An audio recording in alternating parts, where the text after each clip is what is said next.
It's time for Gardening Inside Out, a live show offering you plant advice for any space in your life. Introducing your perennial hosts, David Bates and Josh Carey.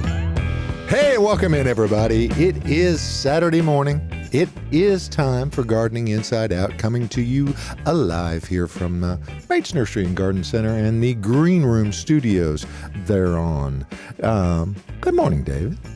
And good morning to you, Josh. Welcome, everybody. A little glitch here with my computer. As you know, that's the way it works. Got a glitch? It's time for a glitch to occur, and got it out of the way. So we're glad to be here today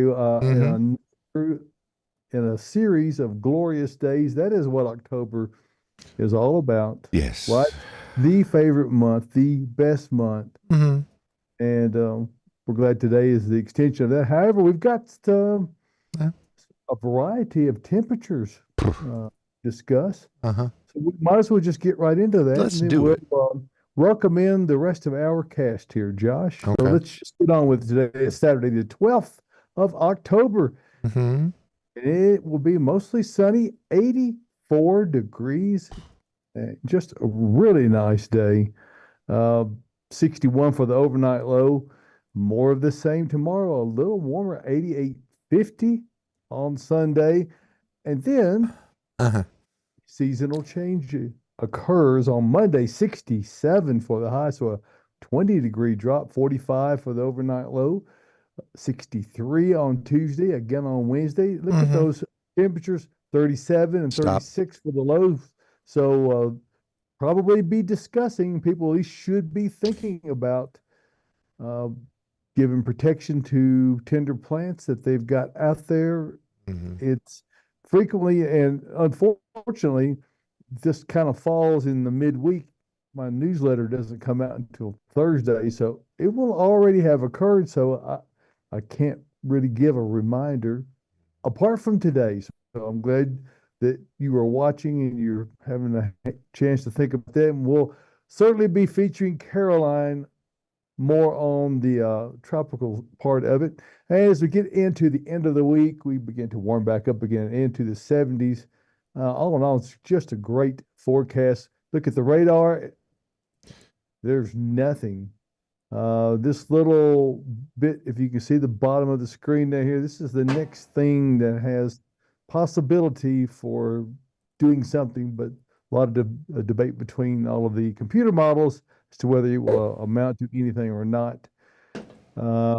Central America probably needs rain, so maybe it'll just stay down there. Other than that, it's pretty clear all across the country. Go over here to the Bates Nursery weather station, 52 degrees currently, and we've had no rain this week, month, day, anything going on in the foreseeable future. So we have not had rainfall in 10 days now. So again, currently it is 52 degrees here in the Music City, and we're really glad to have everyone in today and really enjoying this wonderful October weather. Yes, it's a glorious day. You know what today is, David Bates? Tyler, it's... Gosh, you know what? This would be a good day for someone special to have a birthday. It would. My bride. Hey. My bride. Yes. She begins her Farewell to the 50s tour today. Hey. Yes. Look at that. My beautiful and lovely bride. I married a Barbie doll. Yes, you did. Diana Michelle Carey, mother to my children. Happy birthday, sweetheart. Happy birthday. Yeah. Yes, happy birthday. She's got a full year out ahead of her of clear air that she can fully enjoy the last vestiges of the 50s. And by the way, we got that. I don't know if you're noticing Tyler or not. We got a big tight. There we go. We had a big tight shot on the screen, which with no information other than the show name. And by the way, welcome into Gardening Inside Out. We're glad to have everyone in today, Josh, and we are especially glad to have our in-studio experts. Yes. Don't call them experts because everyone here has some level of expertise in something, including you and me. Okay. Yeah, we're We've here. got Caroline Gant off the loan. That's Welcome right. in, guys. And the guy who really gives expertise with respect to knowing which buttons to push and which dials to turn, Tyler Blankenship, good morning. And he Good is morning. there. Right there you are. Expertise with expert ease. Hey. Wow. There he is. Did you come up with that? Loquacious. Like Last literally night? 3 seconds. Just now. You're so That's smart That's and how on top Tyler of is. things. Uh-huh. That's why he works in marketing. That's right. Uh-huh. Good work, So, Tyler. how's it going, guys? I work at mean, Slogans Roadhouse. Sorry, that was a little slow. All right. Oh, Tyler. The weather has certainly cooperated, and we've been able to see a lot of folks come in and help them with their gardening things that they're interested in getting taken care of. And with the weather changes that we just talked about in the forecast, should be a lot more things happening in the coming week.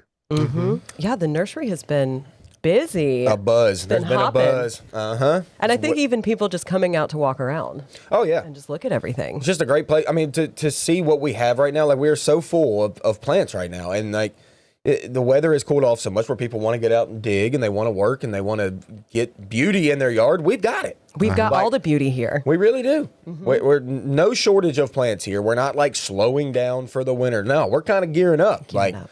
It is time. You know what we definitely don't have a shortage of? What? Pansies. So come see Hey. Jane back in the greenhouse. Mm-hmm. Jane Yes. and all her pansies. Our pansy selection is money right now. Money. Shout Yeah. out to Jane, keeping them all clean while smiling the whole time. I know. I gotta get my pansies. I've been lazy about the pansies. I can't believe you haven't gotten your pansies I know. yet. You're I preach so it. behind. I preach it every week. You got to get your pansies in, and I haven't done it yet. I know. Well, I will say I bought 2 6-packs of violas probably almost a month ago, right when we got them in, and they've been sitting in the nursery pots or whatever those are called.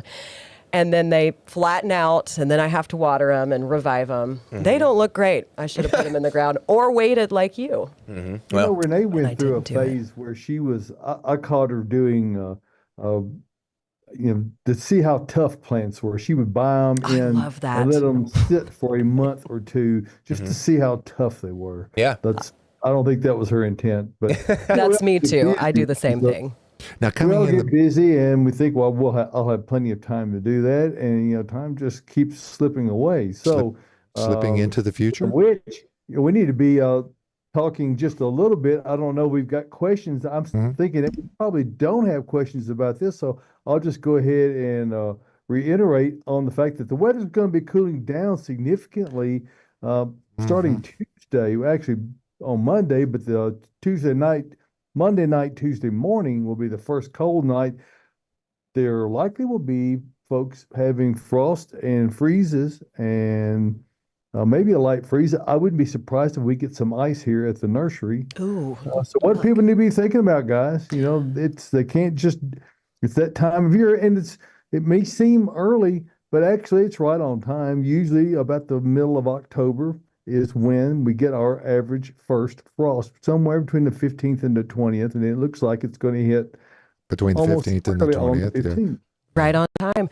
Yeah, I have already started transitioning some houseplants in. I've probably only brought 6 in out of, I'm not even going to say how many. 106. But, maybe more than that. And it's mostly really big cactus. One cactus being, it grew so much this summer that I should have already chopped it because I do not think it will fit in my house. So I gotta do that.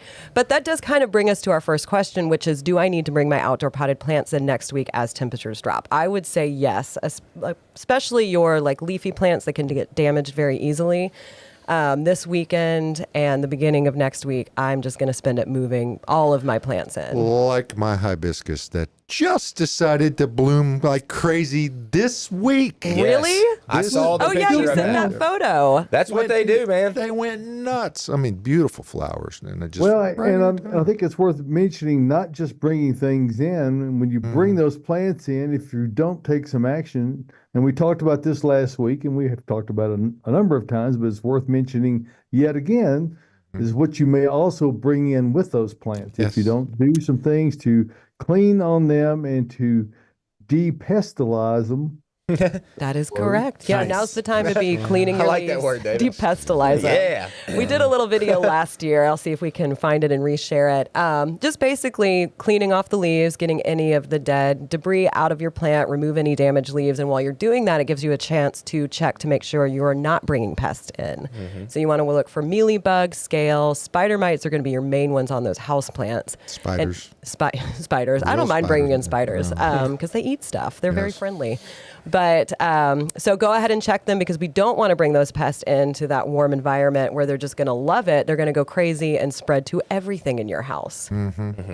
But I really like to prune stuff too. Like if I need to get any pruning done, like I just take care of that while it's outside, throw it in the woods, and then I can bring it inside. Well, really, I love to throw stuff in the woods. Also too, I like to like my indoor plants that I have outside during the season. Like I've let them go pretty dry at this point. Like the weather is cooled enough, so they're not like dying or anything, but they're super dry. So I'm going to water them thoroughly outside so they can drain all out sufficiently, and then I can bring them inside the home without having to water them inside. And then I got another probably month before I have to water most of them again. Yeah, you let your plants get to the brink of dryness, death, before you water them. I do. I like doing that. And I've had most of my plants for like over a decade. So Yeah. like, it's working for me. You've had some plants since undergrad, right? Since you were in college, and they're still kicking. Yep, they're doing fine. And one nice thing about this week, we're not getting any rain, so you don't have to worry about it raining on all your plants, and then you have to bring them in wet, which Yes. seems to happen to me every single year. time. And then I have water all over my floors. Luckily, I've got some waterproof, nice flooring in the main room, so it's okay. Nice. But yes, it is time to bring those plants in. If you have questions, you can always DM us if you're not sure what pest you found on your plant or how to treat it. So I usually tell people to start with less, spot treat it if you can, rubbing alcohol, neem oil, and then bump it up. I do know some people that just pre-treat all of their plants before they bring them into for the winter with just a systemic treatment, which just makes your plant poisonous. Yes. But I steer clear of that because I don't love it, and I have a lot of pets that really like to mess with my plants. But hey, Josh, going back to your hibiscus, man, that thing was money. It was gorgeous. Money. It's funny how like I've noticed that with hibiscus, it's like it spends the summer really putting on vegetative growth, like to really get green, and then once those nighttime temps, once the days start getting shorter and the nighttime temps start to lower, it's like it just sends out a response to bloom, and that's what yours did. Yeah, and the blooms earlier in the summer were actually much more yellow. I mean, they're a beautiful shade of UT orange right now. I mean, and it's just absolutely crazy. What causes that? It's amazing what the stress of sun/heat will do to blooms. Like this happens with roses a lot as well. Like what you see in the early spring rose flush is a beautiful, vibrant color. Once summer comes around, if it decides to rebloom, it's like it's pale. It's like it's not as vibrant. And then if a rose, same with your hibiscus, blooms in the fall again, which a lot of times they do, they're that vibrant again. Like I've noticed this a lot. Like I said, like a yellow rose in the dead of the summer won't be as yellow. It'll be more white. Yeah. So it's just like a bleach, I guess, a little bit is from what I have observed. Yeah, Okay. it just gets a little hot. Like sun stress with succulents and stuff in my Yes. world. They get red or pink if they get a lot of sun, which is not necessarily a bad thing. It actually looks pretty cool and exciting. Yeah. So let's go ahead and dive into questions. Dive. Are y'all Do it. ready? No way. I'm a We great got- diver. You're so good at diving. I can swan dive like you wouldn't believe. Can you? Yeah. Never would have guessed that. Oh, yeah. Maybe one day we'll get a slow-mo video of you I'm a swan cannonball diving. kind of guy. I'm a belly flopper. It's so fun. Ow. All right. Can you severely prune back rhododendron at this time of year? We talked about this last week, but let's go ahead and just talk about it today. We did. Yeah, we talked about this. Any pruning you do right now, you are going to remove your blooms for next season, y'all. The buds have already set. You can probably go out to your rhododendron and look. It's probably got its buds already swelling for next spring to crack and open and look beautiful in the spring. So if I'd recommend anything to you, it'd be get your show next spring. Watch the show. Rhododendron in bloom there's nothing like it. There's no evergreen that blooms as pretty as rhododendron, if you ask me. I really don't think there is It's one. gorgeous. It's absolutely gorgeous. It won't kill them. You know. No. No.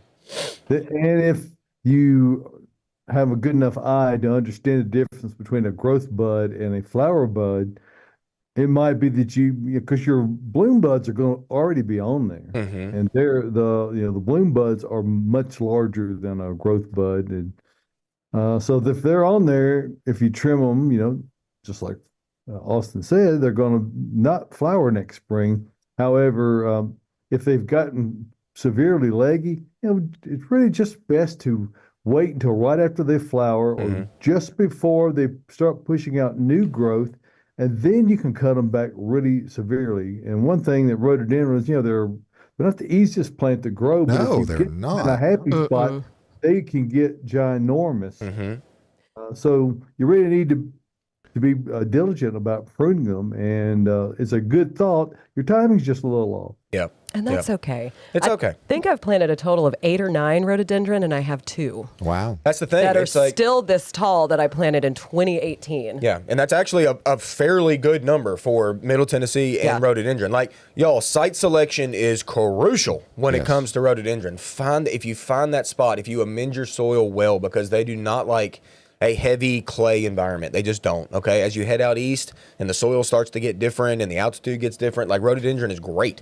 Like it spreads in the woods all over the place they out call there. them hails. so And jealous if when you've I see never, it. If Yeah. you've never been hiking in the Great Smoky Mountains National Park and run into a rhododendron hail, it is quite the jungle up Yes, there. it is. But when they're in bloom, oh my! Oh, people come from all over the world to see goodness. that. Absolutely. they Yeah, do. it's fantastic. But here in Middle Tennessee, it's not the same at all. Like No. if you see a big rhododendron, like that was a good spot for that. It's happy right there, and it's awesome. The gullies out in Bellevue, I mean, where they have the hills and the hollows where they come down there and they hardly get any sun at all most of the time. That's where they're gorgeous in Middle Tennessee. Yeah. Yeah, My they're mom's great. got a huge one that we talked about last week. Every Yeah. time I go to her house, I'm a little bit jealous. And hers is in full all-day sun. Is it really? I moved mine to the shade, and that's when they were happy. Yeah, she's got a green thumb, though. She knows what she's doing. I learned a lot from her.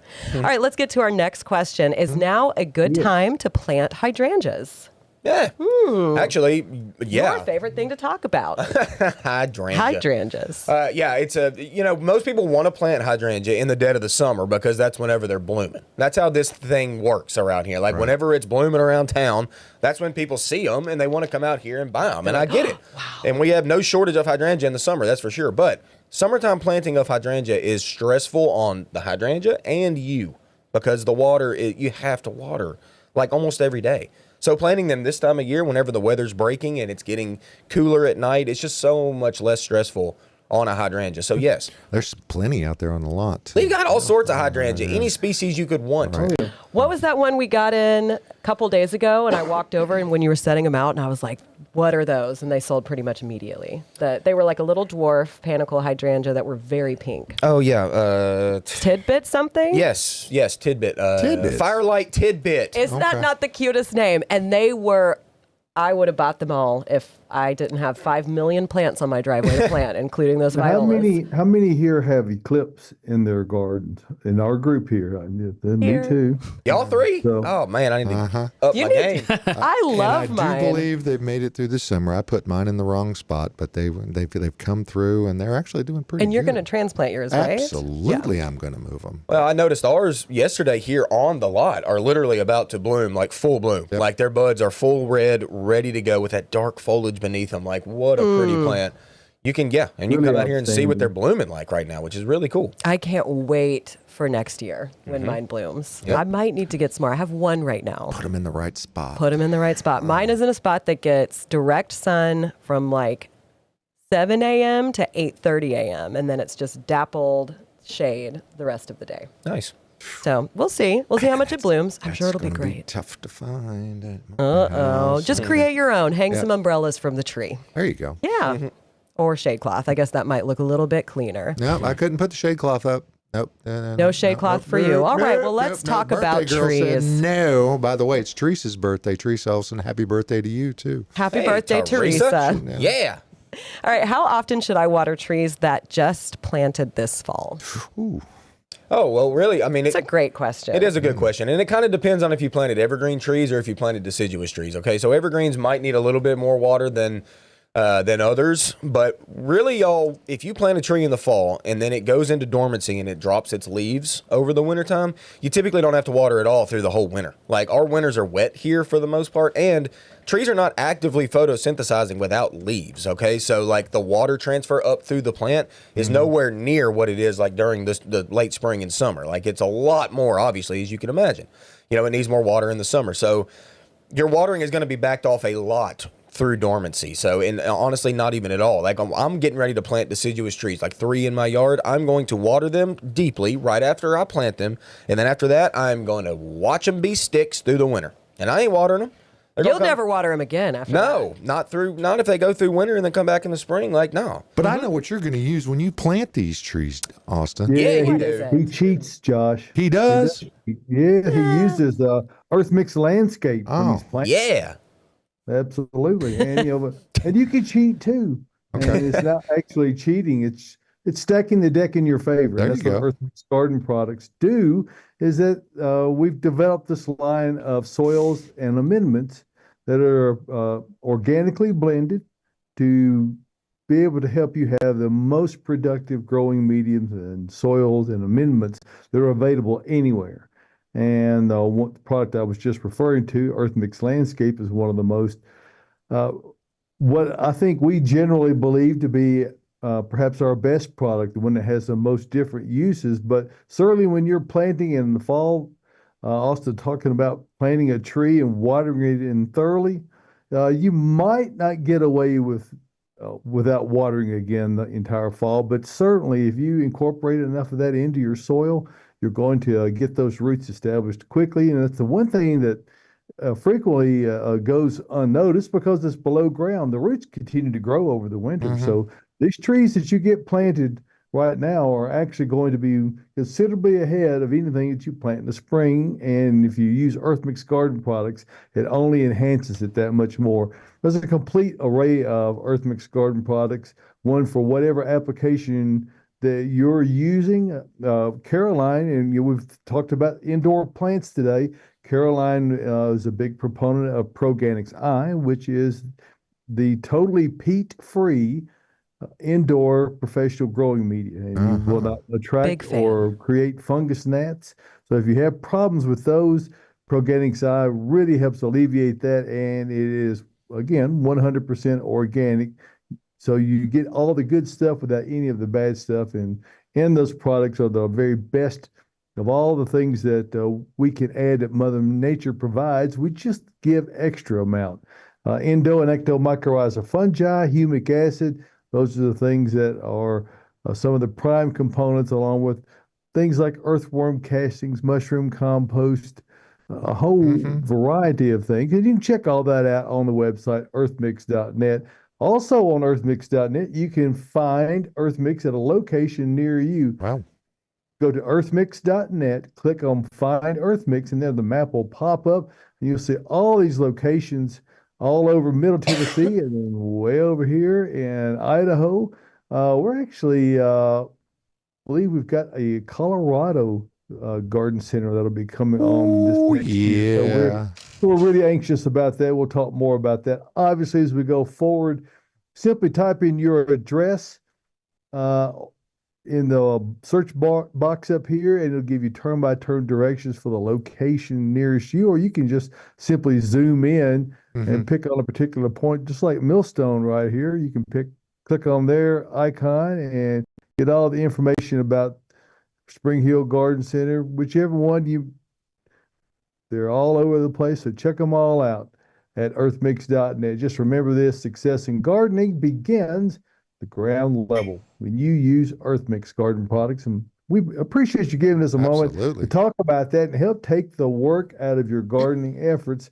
It's supposed to be a fun occasion, and we want to do everything possible to help you to have the greatest level of success with the least amount of effort. Yep. So there we go. Smells good coming out of the bag too, man. I'm telling you. It does. Really It Depends on what it is. Yeah. It's that, actually, The mushroom's there's a little strong. a real phenomenon known as the Prozac effect. And there are the natural antidepressive effects of digging in the dirt. Yep. And because Earth Mix has actual soil in several of the products, you do indeed get that effect. So Hey, It's a great thing. it you is. can't overdo it either. Nope. Hey, You just dig in it. Hey. David, I wanted to talk to you about a new little toy we got here at the nursery, and after it was used, so y'all thought Garden, our OG, the original product that is still our bestseller, y'all thought that was good. Like, we got a new machine that shreds up this stuff and blends it all together, spits it out into this massive dirt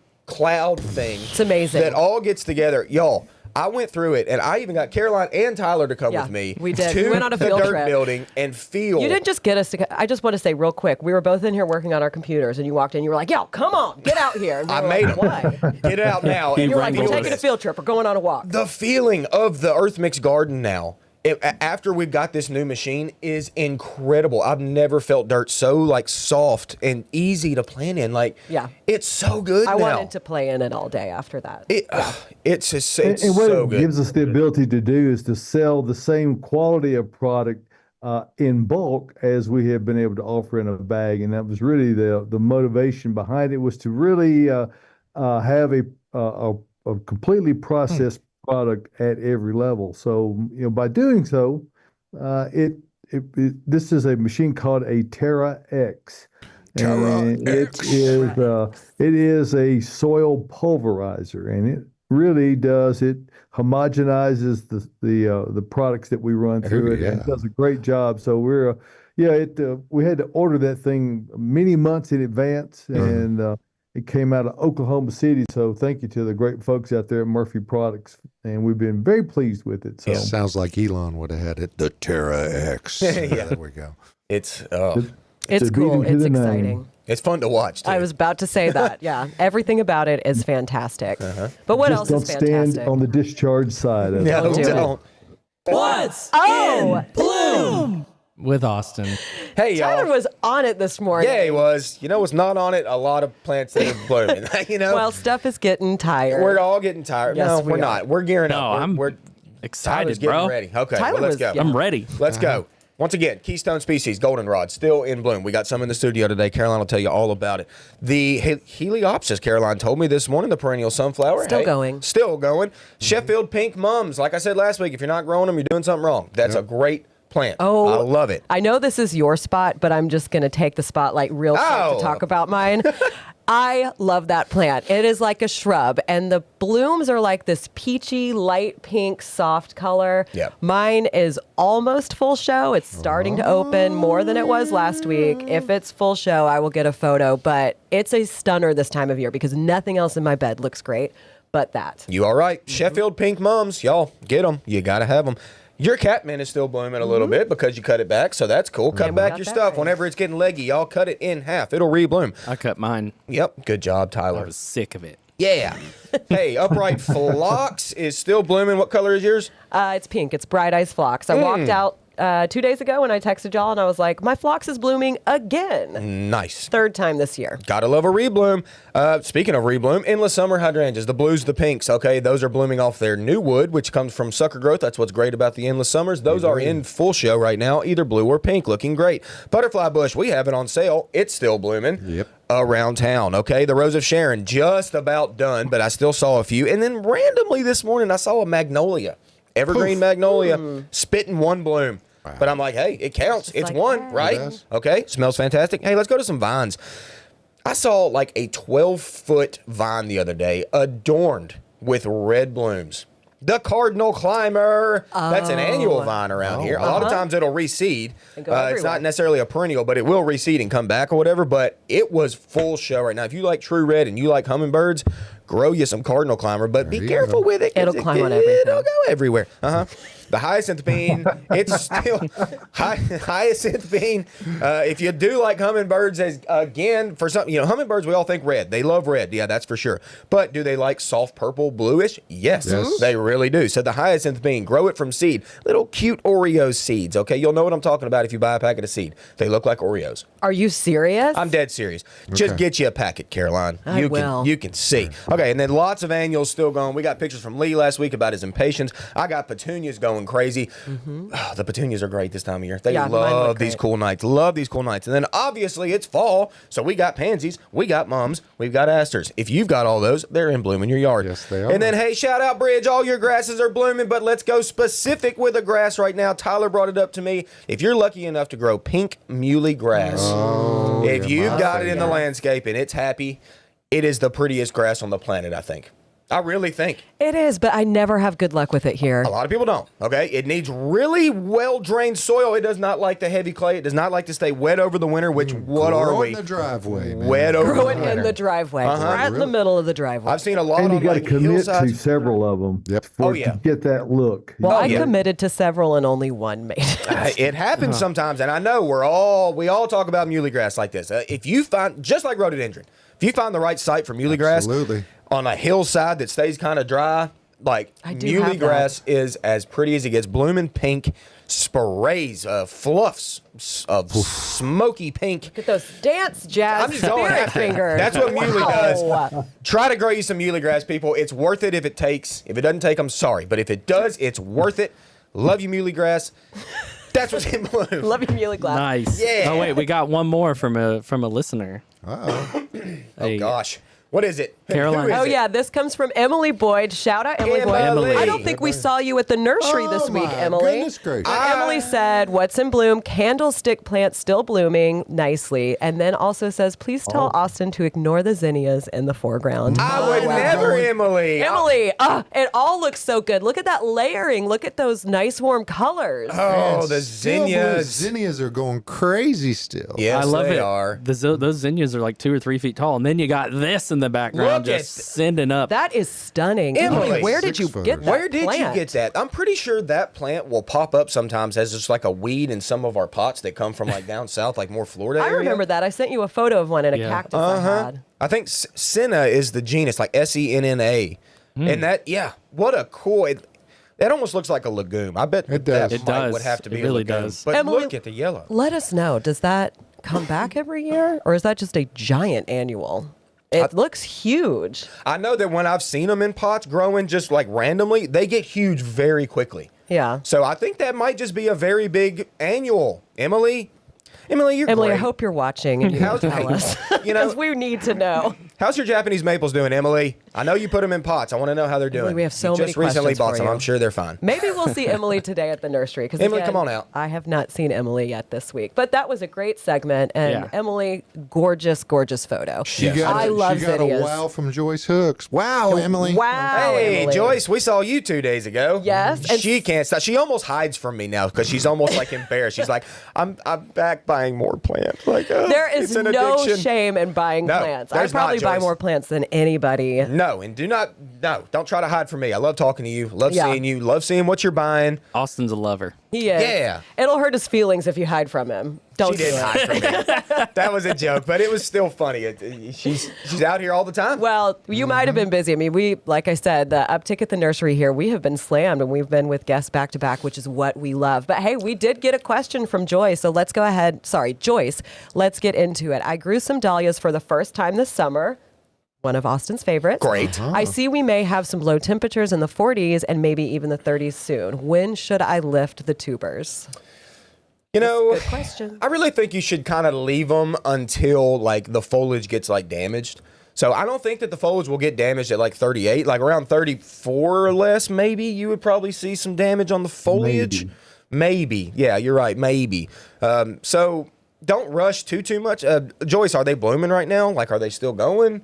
Because that would be kind of cool. If they're not blooming, then like it's not gonna hurt if it next week we get to 38 and you decide, okay, I'm just gonna go ahead and Ground lift temperature's these. still going to be warm. Still too, going to be yeah. warm, yeah. Like I still think we have some time for the dahlia tubers, so I we don't think have to so. rush on that too much. Wow, Emily said that's just 2 plants. Good Lord, Emily. Really, how tall is that? I mean, her it fir- looks like and her 20 fir- feet tall, but I know Her it's not. first year growing them. 20 feet. I'm bad at height guessing. Just ask my No husband. kidding. Well, you're good at a lot of other things, so That's right. I don't need to be good at Well, the guessing height. perspective, I'm going to guess that it's probably about 6 feet tall. Emily, Does it- let us yeah. know. Yeah. just saying, 20 feet, 6 feet? I don't know. Yeah, just they to are jump in blooming. and say something about dahlias real quick. I planted one last year that I got here in a pot and planted it in the ground. And then before the cold temperatures struck, I just popped that bad boy out and put them in a container and then put it in my greenhouse. And it still kept blooming and flowering like nothing was wrong. Now, it definitely hadn't gotten rooted in as much, but it was fine with its new home over the winter. But you keep your greenhouse at a certain temp. I mean, it's climate controlled, right? Yes. I have a heater that keeps it at around 55 degrees, I think, 50 or 55 in the winter. Okay. Little infrared heater, and it does a great job. Nice. Lovely. Yeah. Hey, and then Emily said, my first year of growing candlesticks, that's only 2 plants, as she said, I'm told they may come back if well mulched. They're over 9 feet tall. Oh, wow. Fence and background is 6 foot. I didn't even see a fence. Dang. You didn't see the fence? That is I need to no, because I was too blown away by the blooms, Tyler. Emily, Let's be honest. I have another question. Where did you I get have another. those? Yeah. Let us know. And I bet, Emily, if you let those things finish and flower and then go to seed, they'll probably make seed pods that will probably, like, I wonder if that will be potentially a problem down the road, like from them just coming, like, too if it gorgeous stays to be a contained. problem. I know. But what if it just, like, Goes crazy. goes all over? Yeah, my belief is that it won't be because it's a semi-tropical. So it's before it gets the seed, it's going to get killed back by the frost and That's a good breezes, point. and it'll be done. So, but we'll see. I'm not totally confident in that, but I'm pretty sure that it is at least a semi-tropical, probably a zone 8 plant, maybe a zone 9, and it'll get whacked back before the seeds ever mature enough. I will be growing some Do next it year. again. Ooh, hey, Tyler. Ooh. All right, let's back. get to some more questions. We've got some live questions and comments coming in. Kelly says, came out yesterday with a friend to purchase our annuals. By far, Bates has the absolute best selection of pansies, violas, and other fall ornamentals. Yes, Truth. we do. That greenhouse is completely full of gorgeous, gorgeous plants. It is a carpet The of staff color. were so friendly and engaging. Aw, thank thank you, Kelly, you, for Kelly. coming out. Yes. And then Linda asked, do you have white rose bushes in stock? Oh, Do they're you know that usually just from green. being out? Good one, Josh. Yeah, Josh. I mean, we do have quite a bit, but I'm not sure if we have white. Yeah, we have white. I'm We got some drifts, didn't we? Oh, got yeah, we white do. drifts. I'm sure Oh, we've got. white We've got some drift gorgeous roses? drift Oh. roses right now. Yeah, we got white roses. We almost always have white roses. Almost Like, always. You got to, right? Just come Who on doesn't out. love a white Linda. rose? Come out and say hi to all of us. And then Helen asked, when it comes to covering plants to protect against frost, do I cover for overnight/early morning protection and then remove during the day so the plants benefit from warmer temps and sunlight? I'm Yes. wondering if covering and uncovering could be a daily activity depending on highs and lows. No. Well, The coldest time is like in the morning at like 4 or 5 a.m. Yeah, but y'all, this is totally dependent on the plant. Yeah. Yes. Like, are you talking about your shrubs out in the front yard? Like, you gonna go out and cover your boxwoods Yes. or something when it I gets don't cold? Like, cover no. anything. No, I mean, for the and, most. and it's the time of year when you expect the weather to be generally in the declining mode. Yeah. It's in the springtime, things are coming out of dormancy, and so you're trying to preserve the Tender new new growth. growth, And yeah. right now, you really about all you can do is expect to maybe extend the flowers that you've got on them right now, if you're wanting to do that. However, covering is not of necessity. It's what happens every year. It's just a question of when it's going to happen. Yeah. And But if you When do it- when it cover, does you happen, if should it's take it this off week- in the morning, correct? Yes. Yes, absolutely. things will get bit back, but they're not going to get completely level to the ground. It's not going to be a hard freeze. It's going to be mostly, in most areas, just a frost. Now here, where the nursery is, we'll likely have, I would guess, 31 degrees, because we tend to run about 5 degrees below the low temperature, sometimes more than that. So we will have a freeze here, but we also have irrigation that can mitigate many of the effects of it. And that seems counterintuitive. So disregard that, because you don't have one of those at your house. No. And so we can employ practices that a homeowner would not have because of the availability of mechanical overhead irrigation we can make happen on demand. Yeah. That's right. The only time I really cover my plants is when I'm frantically covering my big cactus that I did not bring in before it's getting too cold. And then I'm out there with brooms trying to raise it up and get coverings on them. Hey, Lisa on the Bates page did say, mine do reseed, but not invasive. I love having extra. So I'm assuming that she's talking about that candlestick plant. Wow. Hey, Lisa. Gosh, I'm going to have to get me one. So I many know people you have are. them. That thing is. I want that everywhere. That's amazing. Thanks, Lisa. Thank you, Lisa. Candlestick tunnel. Candlestick tunnel. There you go. I'm going to make a candlestick tunnel while I get to the next question. Had to switch pages. All right, last year I planted mums in ground. They did amazing this year. When and how should I cut them back? well, they're going to kind of cut themselves back. I mean, you know, It's they coming. Turn to mush here. Yeah. yeah, they just once the cold weather, you know, comes. Like David said, if you want to like preserve your mums if they're still in bloom right now, whatever, which I doubt they are, but they might be. You could preserve them by trying to cover, I guess, through this next week or whatever. But like y'all, like David said, the cold weather is coming. It comes every year. There's no big blanket that gets put over our trees outside. You know, they've never been covered ever. They still come back. What? That's you know, right. like it's fine. So once your mums go totally brown and nasty and they just turn to mush, like Josh said, cut them clear to the dirt. You'll see a reflush from the roots in the spring. And it'll be great. Yep. And amazing. Speaking of great and amazing, Great and amazing. what? What? Us? Yeah. Just think of all them trees and all those pansies and all the other great flowers and the wide variety of things that we have here at Bates Nursery and Garden Center. So we invite you to come out and see us, where we have a selection that is most correctly said. I guess it could be said by many that, you know, we have a selection second to none. We actually do have a selection that's second to none. I don't know of anyone anywhere that has the terms of numbers, the terms of varieties, the overall quality, and with all that comes a level of expertise that you will not find anywhere else. We've got what we have here on the show is a sample of that, with Caroline, Austin, even old Josh over there. Yeah, I get amazed every week when I come here to see what's new and wasn't here last week. I mean, for example, I believe it's a bunch of yucca that are on the driveway out here, little short ones. Yeah. Oh, gorgeous. Absolutely amazing. Monrovia goat out there. So, you know, we've got this tremendous variety, tremendous selection, and really what you can get and what you can benefit from is if you bring photographs out of your unique landscape situation, the area you're working on. Maybe it's your whole house, maybe it's just one little corner or the end of it.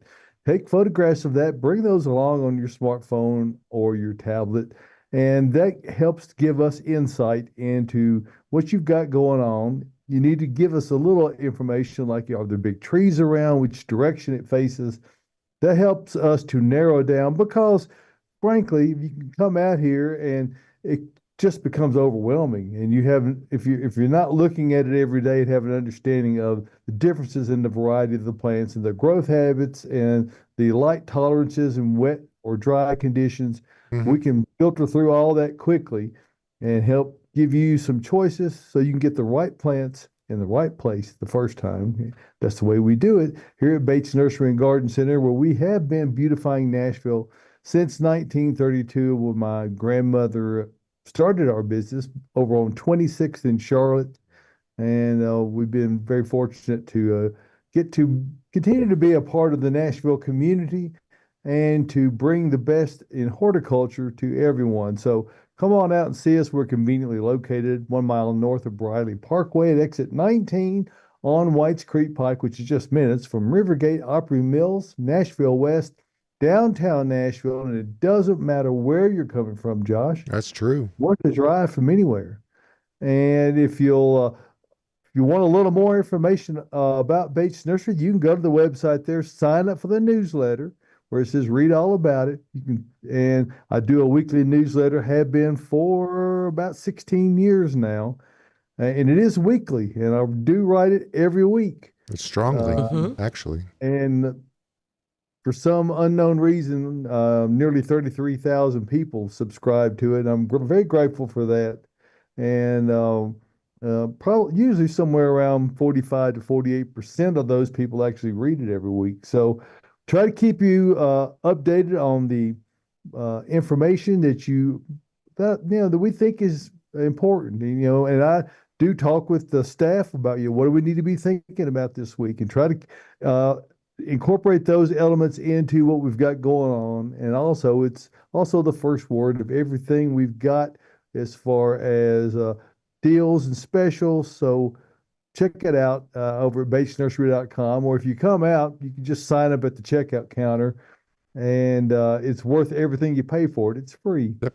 So, and if you decide you don't want to be on it, you can just unsubscribe. So we don't share the information with anyone, so you won't be getting junk mail from some other source that we have shared that information with because we don't. Bates Nursery and Garden Center, beautifying Nashville since 1932. So, thank you all. Perfect. Thank you. I Thank you appreciate for the that. contributions that everyone makes. It is quite a team effort here. It is. We've got such a good team here who puts out plants like the ones we've got in this room. What's in room with Caroline? I am very proud of this display that I did yesterday for the green room. We went with yellows. We went with a lot of fall color. Behind me, we've got beautyberry. So we talked about how those are one of the sale plants for Bates Rewards members right now. They are looking so good here at the nursery. Great native plant. We've got the American beautyberry just under the TV. That's a little bit shorter. Really good for our wildlife. And you can eat them. They're edible. The little berries are, and you can make so many things out of them. But in the corner, we've got early amethyst beautyberry. And like I said, under the TV, we've got American beautyberry. Come out, talk to Ryan. He's got so many in there. I'm sure he would love to talk about them. Oh, look at that above my head. Wow. Yeah. It's a spiller. It's a trailer. I just want to give a quick shout out to High Garden Tea. She's got some great videos on what you can do with American Beautyberry, if you're wondering.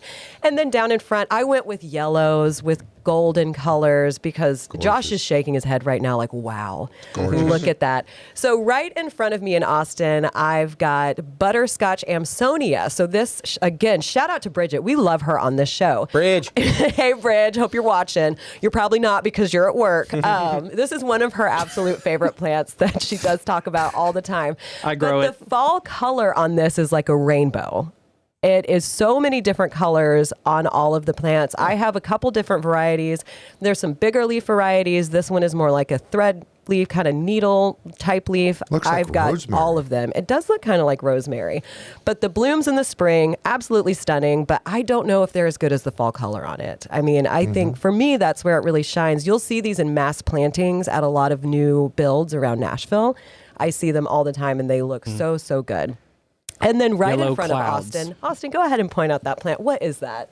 St. John's Wort. Yes, I'm so glad you said that because that's what I probably accidentally would have said. A couple years back, we were doing a video on this and Austin accidentally called it St. John's Wort. And now every time I go to say the name, I have to be like, don't say St. John's Wort. Don't say St. John's Wort. So this is Golden St. John's Wort. Really great, really great ground cover. I don't have this one. I have the solid green. Mine stays up through the winter. It got hit in 2022. It came back.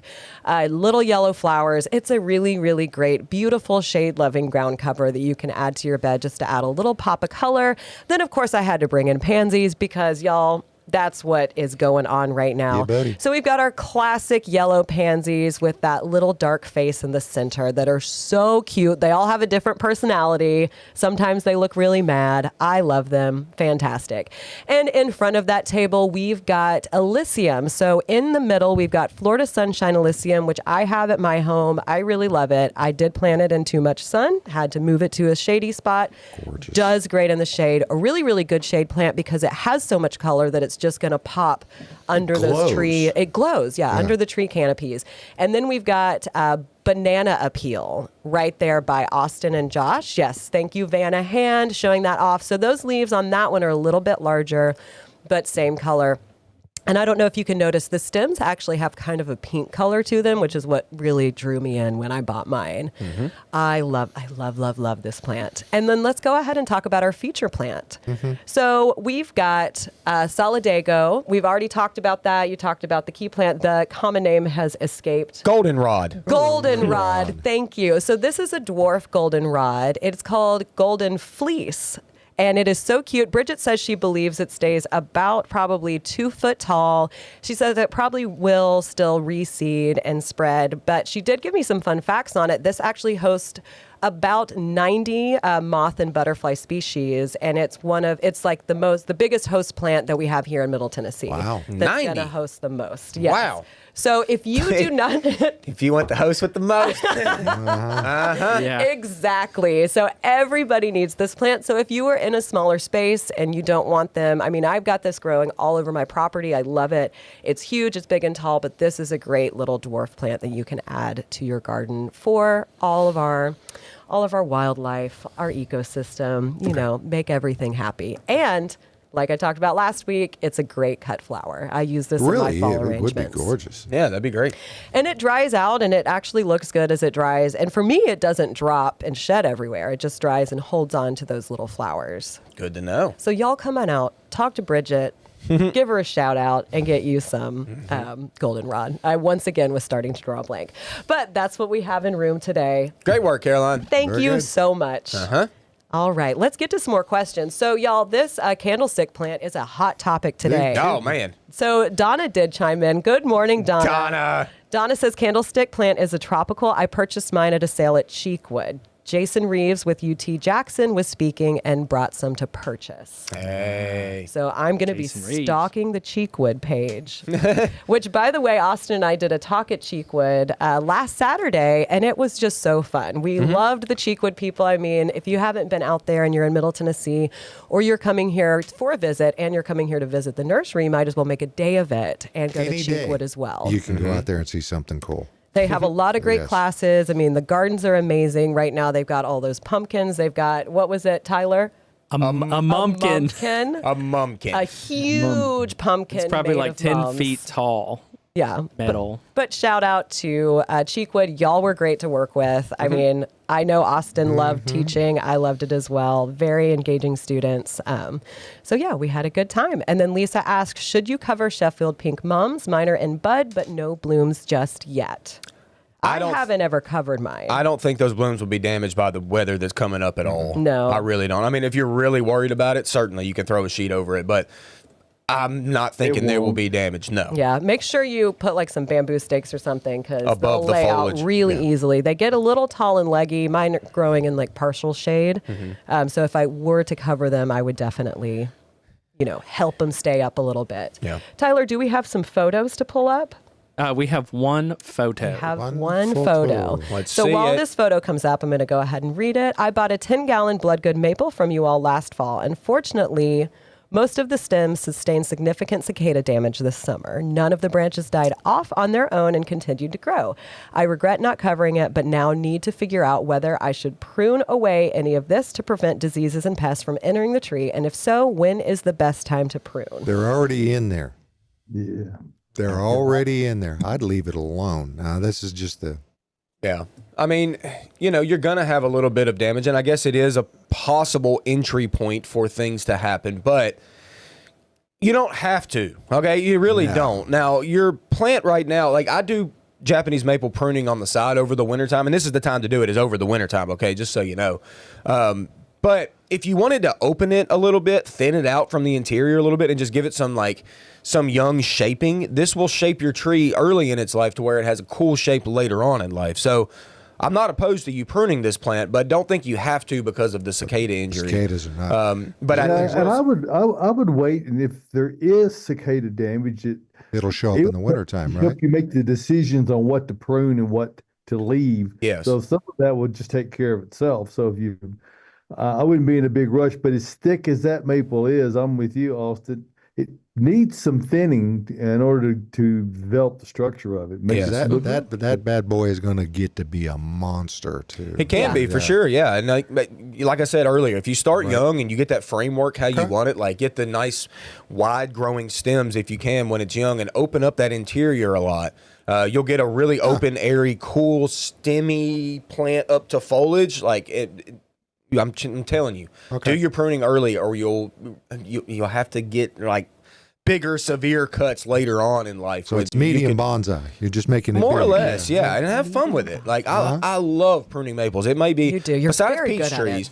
Pruning maples, Japanese maples, may be my favorite thing to do because you can make them, you can give them their own character, based on what they present you with their stems. So And the bloodgoods are very hardy too, right? very, extremely hardy. Yeah.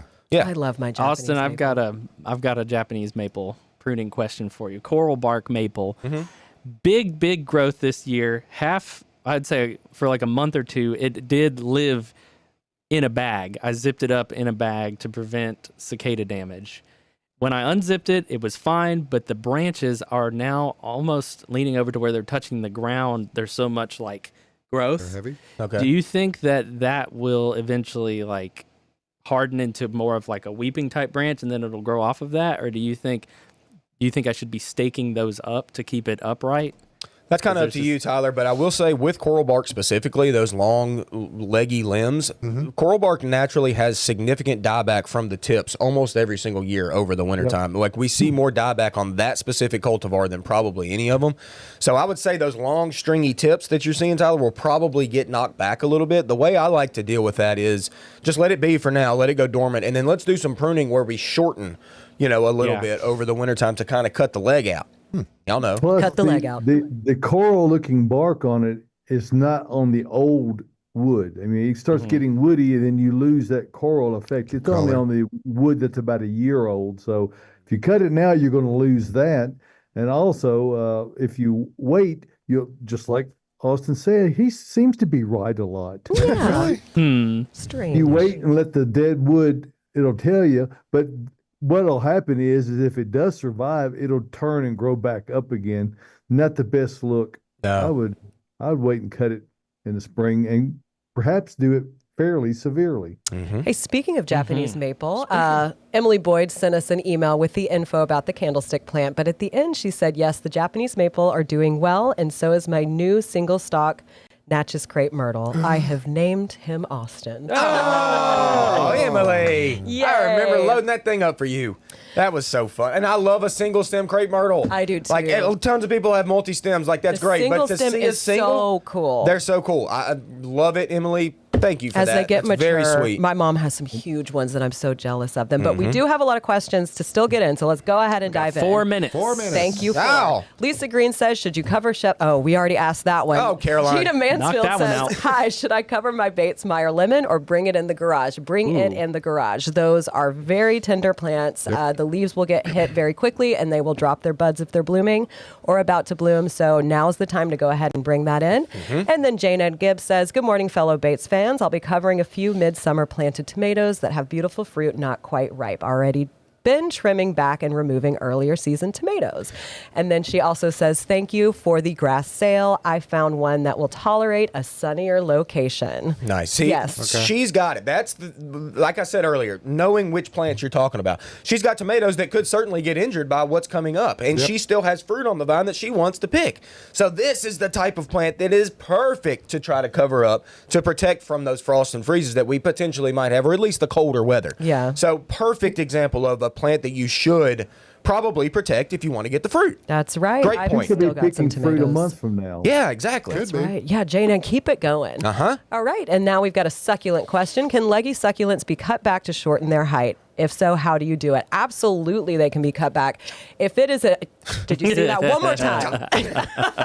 If it is an indoor succulent, you can go ahead and cut it back now and not worry about anything. Succulents, a lot of them, I mean, it depends on the type. Some can be a little more finicky than others, but most respond really well to even be cutting all the way back to just about the base of the plant. So like I said, if it's indoors, you can do it anytime. The reason why I say that is if you have a sedum that's outside, I would not suggest cutting it this time of year because we're about to move into winter. It is so wet and humid here in Middle Tennessee that you run the risk of rotting that plant. But you can cut that plant. It's going to respond really well. It's going to shorten it and bush back out. And then how much water does an areca palm need? I can't seem to figure out how much soil moisture it wants. So I would say with palms, a lot of people have trouble having them indoors, and one of the issues is they do like more humidity than you would think they do. So if you have a humidifier, put that near the plant or in the same room, or you can do a humidity tray. All you do is take a saucer, put some rocks on it, put soil up to that rock line, and then set your plant on top, and it will get the humidity off that water as it evaporates. And then also let it dry out just about all the way, if not completely, for a day or so between waterings, and then give it a good soak. Palms can be a little bit tricky to grow as houseplants, especially areca palm. So rocks, they can be a little rocks in the sassy. tray first, and then soil around them, and then the No water. soil. No soil? Just the tray, okay. rocks, water, Okay. and then your plant in its pot on top of that. okay. And so, like I said, when the water starts to evaporate, that plant will get that humidity as it comes up. Okay. Cool. Really cool Caroline covered that in her houseplant class. stuff. I covered a lot. I went for almost 2 hours. I couldn't stop talking. Hey, before we go, I got to give a quick shout out to my boy Chris, who was out here yesterday. He is probably listening right now. I hope you are. He is new to gardening, somewhat new. He started with our podcast, actually, and then found us, and he watches us here. The Newsletter first. podcast. Yes, newsletter podcast. Then the show. He watches all our YouTube videos. He has become addicted to plants. Chris, welcome to the family, man. buddy. Welcome to the family. Glad to have you. Great to see you yesterday. Keep on gardening. Your yard looks great. He comes out a lot. Yeah, I would say he is definitely addicted to He plants, is. just like everyone in this room. Absolutely. It was nice to meet you, Chris. Absolutely. Music means something. That music means it's time for this edition of Gardening Inside Out to come to a close. But next Saturday morning, we'll come back from the Green Room Studios here at Bates Nursery and Garden Center. Hey, everybody, come on out to the nursery. Beauty berries are on sale, 30% off. Got some earth mix on Butterfly sale. too. bush. Butterfly bush on sale. You gotta come Tree out there and sale see it. still rocking 75%. Yes, and I got to go out there and find out those yuccas. I got to see what's all going on with those. But hey, folks, it is worth the drive from everywhere. Okay, so come out and see us. We'll see you then. We'll see you right here for more of Gardening Inside Out next Saturday morning.